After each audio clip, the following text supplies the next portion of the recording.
Today, on the early morning show, has a death in your family taught you how to live? Code Blue, room 305. Let's cue the rooster and get this show started.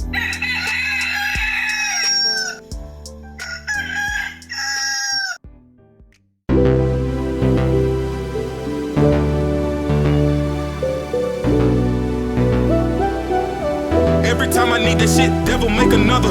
Hey man, if you got something that you believe in and you believe that you can do it and nobody else do, just go for it. It's your life. My life is moving fast, I gotta slow it down. Yeah, now I got it, they all come around. But when I ain't have it, they nowhere to be found. Yeah, I had to stick with the ones who stay down. And now a lot of people say I changed on them, because I'm whipping in the range on them. I don't think I'm acting different, I just found out that these folks ain't in my interest. Good morning and welcome to the early morning show. Today I want to find out from you, has a death in your family taught you, honestly, how to live? Because see, death has a purpose. Death can either bring life to you or it can bring death to yours, you see? Now, a lot of people wonder, what is in death? I can't believe my parent died. I can't believe my child died. A good friend of mine died. But there's always a message in that. For some of us, it's not that a parent died, it's that we're dying. So if you know anybody that has either cancer, a heart problem, or some sort of ailment that you know they have only a specific time left to live, that might bother you. And let me show you how you can get to understand that. Now, death does have a purpose. If you view it correctly, there is life in death. If you view it incorrectly, there is only death in death. Now, to give you an example, because a guy taught me how to live back in 1984. He was a good friend of mine. And we were both in basic training together in the Army. It was at Fort Knox, Kentucky. Now, out of all, 350 people, we knew each other and a handful of people.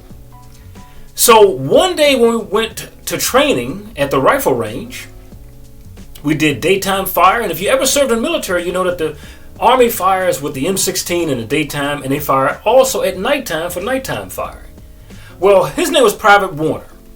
So Private Warner that morning was on ammo detail. And that's where you pass out the ammo to people in line for the range. And I seen Warner standing there and said, "Warner, what's wrong?" He looked so down and disheveled. He said, "I'm tired of this. I'm tired of this basic training. I can't wait till it's over." And I said, me too. But if you ever served as a cavalry scout like I did in the Army, you know you have to stay 6 months on one base. So you have the basic training and then the AIT or advanced individual training on that same base. You can't go anywhere. It's not like other MOSs in the military. And so I told Warner, I said, it's going to be over soon. We had already gone, a couple of months, but we still have 4 months left to go. And he said, okay. So I got my ammo and I went to the range and I did the daytime qualification. Then you break for lunch and then for dinner. And then when it's dark, they'll nighttime fire. So we nighttime fire, no problem, right? And now it's time to go. Now normally they have us marching back, even in dark, through the woods back to the barracks. So the drill sergeants that were in charge, it was 4 of them, and one head drill sergeant who was a Vietnam veteran. I mean, this guy was mad, scowl on his face. But that was part of his game about being a tough leader. And he counted everybody in the formation. And he said the numbers are off compared to his paper. So he'd count them all again. He was so mad. And then he'd count them off by name. Somebody's still missing. Private Warner is missing. Warner's missing. So he took all the weapons from all of us, had the weapons put into a truck to secure them, put everybody on the ground on their butt in a circle, and had him and the other drill sergeants to take flashlights to scatter out and see if they could find Private Warner. Now, while Warner was gone, right, everybody was mad at Warner. They were horribly mad at him. In the Army, if nobody goes AWOL, they give you what's called an AWOL-free day. Midway within the training, you have a day off. But Warner just destroyed that by going AWOL. In the middle of nowhere out in this woods where the range was, he decides to go AWOL. He's going to get lost because it's a mountainous area.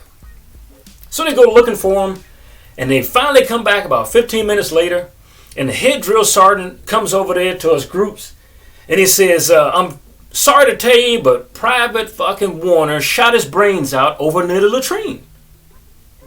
Oh my God. You can't be serious. I knew this guy. Who would take their own life? I'm so young. I was very young.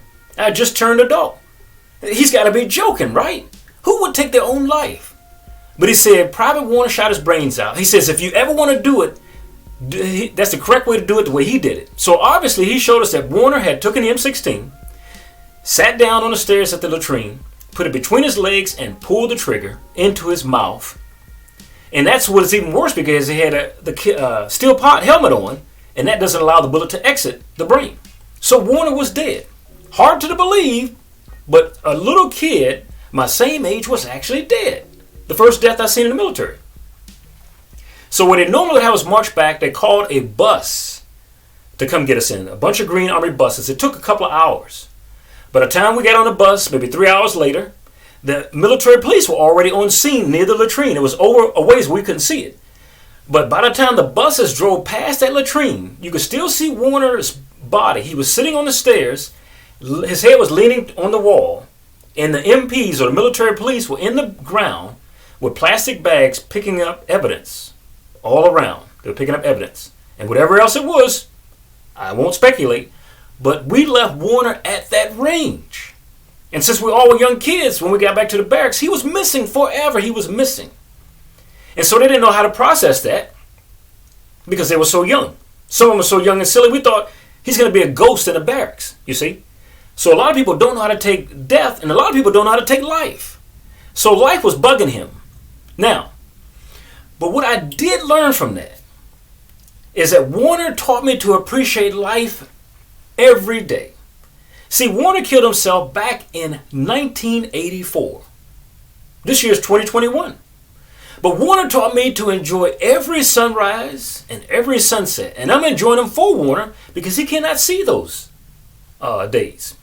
And one thing I learned back then is that suicide is a permanent solution for a temporary problem. Whatever he was going through would have passed. Now, I said I'll make you understand how you can understand your parents' death or even if you're dying of some sort of disease. Now, when it's for somebody else, you will always feel for them. If you don't love yourself, somebody else's death will affect you more than your own death when you're dying. When I was in combat in Operation Desert Storm, the first Gulf War, I almost died on the way back. The helicopter we were flying in it crashed. And so we almost died. Now, as the helicopter was crashing to the ground, I didn't think about my life. See? I just thought that I'm going to miss out. It's going to affect my wife and that sort of thing, my family. I didn't think about myself. The only thing I thought is I knew it. Combat's over. Now they're trying to kill me. They don't want me to go home. They're trying to kill me. Now, years later, when I'm out of the military and many years go by, I opened my first store. Okay? First store of 5 stores. On the week that I opened up that store, my mother died. You see? So her death affected me more than my death of falling in a helicopter. So whoever you love more, that will affect you. But at the same time, those people teach you how to live. Because when you do have a death in the family, you start to think about your own existence. When you watch TV and you see your favorite movie stars of the past started dying, you start to think about your own mortality. And from that, some people get up and start living their life for the first time. They start living their life. Before they weren't living. So death teaches you, if you've done it the correct way, to live. The people who left us behind, they're going to a place that you can follow.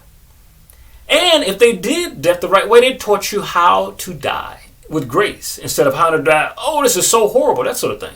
My mother, when she died, she never had a day where she even cried out. She was a strong woman to the end. So some people can actually teach you how to die the same way they can teach you how to live. So Private Warner told me that back in 1984. So if you view a death correctly, there is life from it. They teach you how to live. If you view it incorrectly, when somebody is dying in your family, you'll go to the back room, you'll draw the curtains, you won't want to watch anything but TV, you'll gain weight, you'll see yourself as a victim. If you are diagnosed with a disease like cancer or lupus, or some other disease that you are sure to die from, if you view that the right way, You'll retreat within yourself. You'll see a victim. Why would this happen to me? You see? So it depends on how you look at life. Has a death in your family caused you to live? Or has a death in your family caused you premature death while you're alive? Now, for the early morning show, this is Charles Rivers. I thank you guys for watching, but stay tuned. We have about a minute clip of a show that's coming out tomorrow entitled Falsely Accused. Now, a lot of guys have been waiting for this. So in life, there's a lot of men that have been falsely accused by women that are their wives, that are their girlfriends, that are their co-workers of things like sexual harassment, rape, child abuse, child molestation, murder, injury, a lot of things like this. And this video covers that, but it's a monthly series, Falsely Accused. So we take stories from our viewers and stories from the national media, and we show you how guys are falsely accused or what you can do about that. So don't go nowhere. Watch the preview, and we'll see you again next time. And remember, live, just like Private Warner taught me. He misses every sunrise and every sunset. Live. Try to live. We'll see you again next time. Here's your preview of tomorrow's video. Click on the links for notifications. Next, on Investigative Report. Falsely accused. For some men, doing the right thing can land them time in jail. A friendly date can end with an arrest on a false charge of rape. Being there for one's children can be rewarded by a false accusation of child molestation.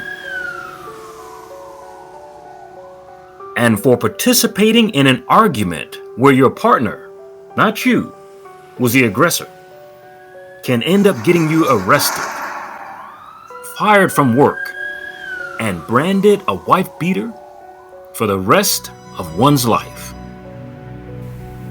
Today, it would appear as if the presumption of innocence in law has been replaced by the presumption of guilt. Now, this is in cases where men are accused by their female counterparts. We now live in an environment where false allegations of sexual abuse or sexual harassment, child abuse, or child molestation charges carry the same weight and the same penalties of incarceration as if they were actually true. Living in my own world. Living in my own world. Living in my own world. Living in my own world. Living in my own world. Living in my own world. Living in my own world. Living in my own world. Oh, state of mind. California dreaming. Oh, state of mind. California scheming. Oh, state of mind. California is the reason for this golden state of mind. California dreaming. California scheming. California is the reason for this golden state of mind. Open mind and you'll find what you've been missing. Please don't waste my time and never try to tell me different. There I go again, ignoring my own advice. But take my word for it, man, I've been living nice. Like the bottom of some skis on a January morning. Up in Aspen sipping cocoa. I prefer my women foreign. Don't disturb me if I'm snoring, let me be. Cause you gotta get your rest to be a king. I would not expand your mind, girl, you too fine not to. Don't let me leave with someone that